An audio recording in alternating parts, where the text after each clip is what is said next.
السلام عليكم ورحمة الله وبركاته. ازيكم يا حبايبي؟ عاملين ايه؟ انا نهى ودي قناتي. عاملين ايه؟ وحشتوني قوي بجد. ايه رايكم بقى في الحاجات الحلوه دي؟ عامله لكم النهارده صينيه تشرف في اي عزومه تعمليها. العيد جاي بقى، كل سنه وانتم طيبين. اعملوا بقى كل الحاجات الحلوه دي. عايزه اقول لكم انا بقى لي اسبوع ما عملتش اكل في البيت. قررت بقى ان انا النهارده ارجع لهم بالوصفه الحلوه دي، وقلت بقى اشاركها معاكم عشان انتوا حبايبي، ولازم اقول لكم على كل التكات وكل الحركات في الفيديو ده النهارده. يلا بينا نصلي على النبي عليه الصلاه والسلام ونبدا بسم الله الرحمن. واستنوا، حطيت اللايك، اشتركت في القناه، عملت الكومنت اللي بيسعد قلبي. انا بقالي اسبوع تعبانه، عايزه بقى كومنتات حلوه كده من قلبكم تشرح قلبي وتقوموا. خدوا بالكم من الدور اللي ماشي، اهم حاجه تلبسوا كمامه دلوقتي. ماشي، يلا بينا بقى نصلي على النبي عليه الصلاه والسلام. بصوا بقى يا حلوين، معايا هنا تقريبا كيلو الا ربع لحمه، وعليه 200 جرام دهن. قولي للراجل عايزه 200 جرام سمين او دوش، هو ده اللي بيدي طعم اللحمه. او ليا، يا سلام بقى لو ليا ويفرمها معاه، يا سلام، هتدوب والله في حته تانية. معايا بصلتين دول صغيرين، بس مش عارفه هم ظاهرين في الكاميرا كبار قوي كده، بس هم صغيرين والله. او كمان ممكن بصله، يعني ممكن كمان تحطي بصله لو عايزاها زي بتاع بره قوي، بس قلت عشان اكترها بس شويه. فحطيت بصلتين. اللهم صل على النبي. رشيت بقى عليها ملح وفلفل وقرفه اللهم صل على النبي. والبصله دي خدت معايا، يعني بص عارفين رشه السكر بس كده. واهم حاجه في الفلفل الاسود انت هتحطيه اذا كان على اللحمه ولا على البصل، تكوني لسه دقيقه لو عايزه تاخدي الطعم المظبوط بالظبط زي بتاع بره ما بيحطوش حاجه توابل كتير وملح وفلفل. والسر اللي هيبقى حلو قوي هما معلقتين كبار نشا على اللحمه، تحطيهم على اللحمه. احنا حاطين على البصل ده ايه؟ ملح وفلفل وقرفه وجوز الطيب، وبدات ان انا ايه ابشرهم كده زي ما انتم شايفين بس كده. انا ولا جبت خلطه الكفته ولا اي حاجه، بس عايزه اقول لكم ريحه الكفته دي هتبقى تحفه تحفه. وبدات ان انا طبعا الملح اهم حاجه في الكفته اللي انتوا تظبطي عليها الملح. وعصرت بعد كده البصل بتاعي اللي انا حطيت عليه التوابل دوت. طب ليه انا حطيت التوابل على البصل وتوابل على اللحمه؟ عشان الطعم يبقى مظبوط. انا هعيد معاكم التوابل تاني اللي انا حطيتها كمان، هكتبها لكم في صندوق الوصف كلها، اذا كانت للكفته ولا اذا كانت لل... للبصل بتاعي. اللهم صل على النبي عليه الصلاه والسلام. بصوا الكفته بتاعتي لازم ان انا اعجن فيها قوي، اكني بعجن عجين لغايه ما اطلع شعيرات كده اهوت.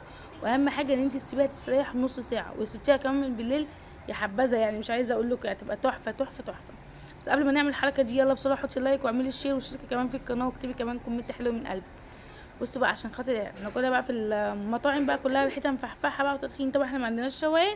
هنعمل ايه؟ نو اقول لكم على حاجه حلوه. هنجيب كده ورقه بصل نحطها كده ايه في قلب اللحمه. انا فحرتها، شفت الحفره اللي انا فحرتها دي؟ ايوه الحفره دي كده.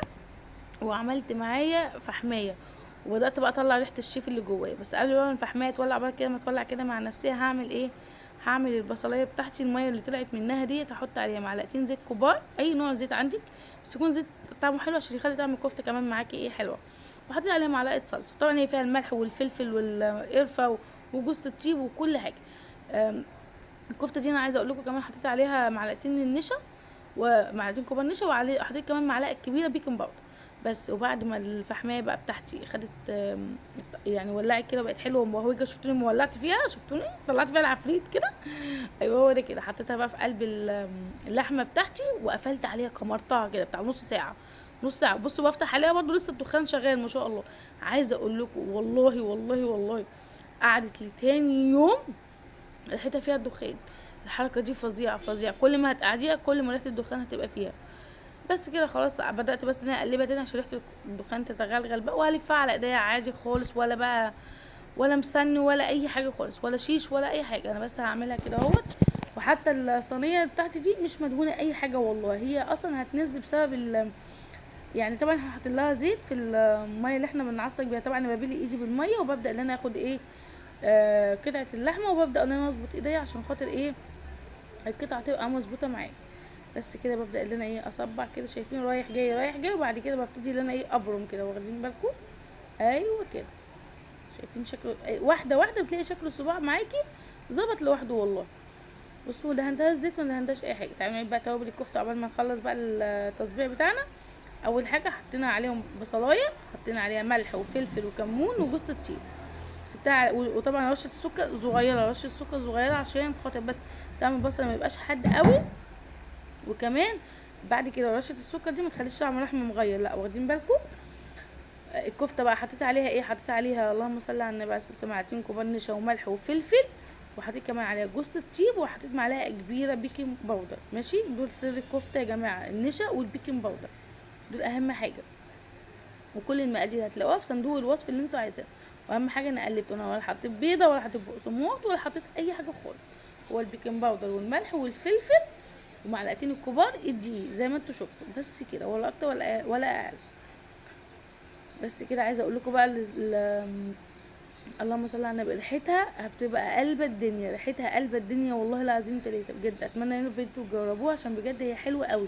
عايزه اقول لكم والله بقى لي اسبوع ما عملتش اكل في البيت، بس بجد لما اكلوا الاكله دي يقولوا لي ماما خلاص انت عوضتينا بقى عن كل اللي احنا كنا شايفين. ببلي ايدي وببدا ان انا ايه اخد بقى. بص طلعت بقى، تحس ان انا جوايا ايه يعني بتاع كباب كده، فاهمين؟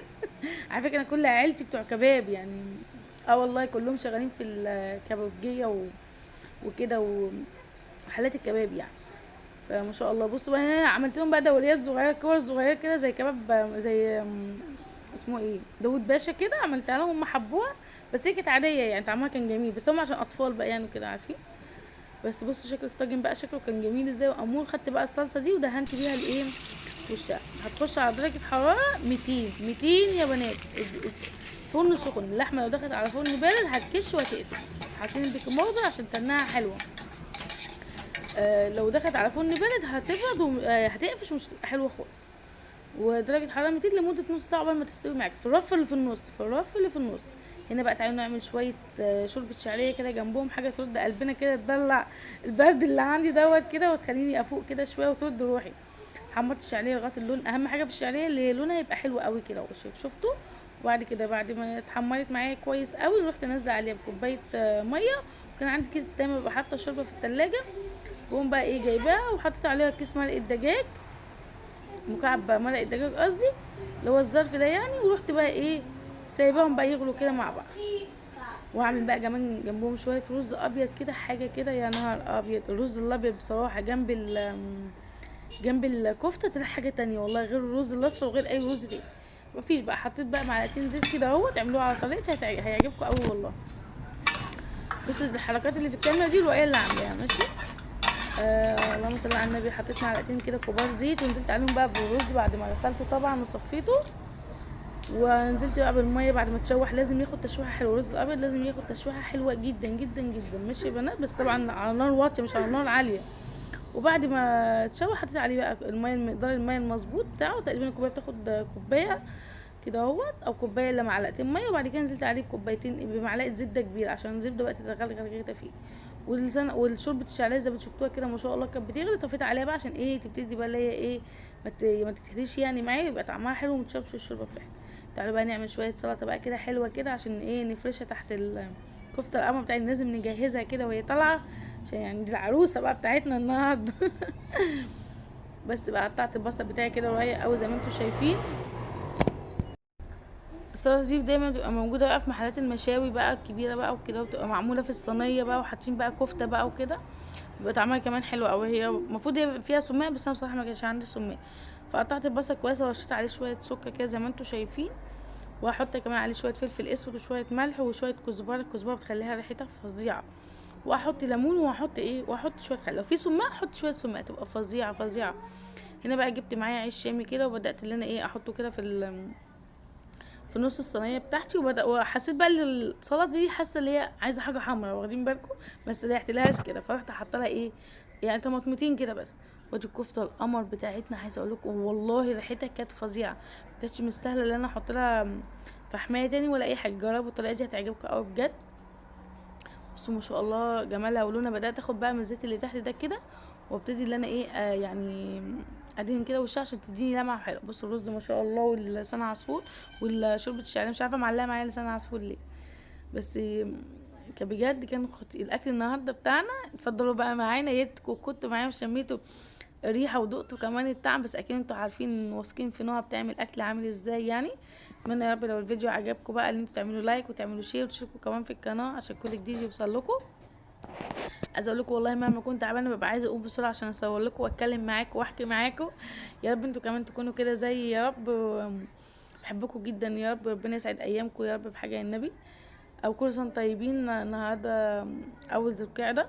كل سنه طيبين. يعني ربنا يديم عليكم يا رب الخير كله.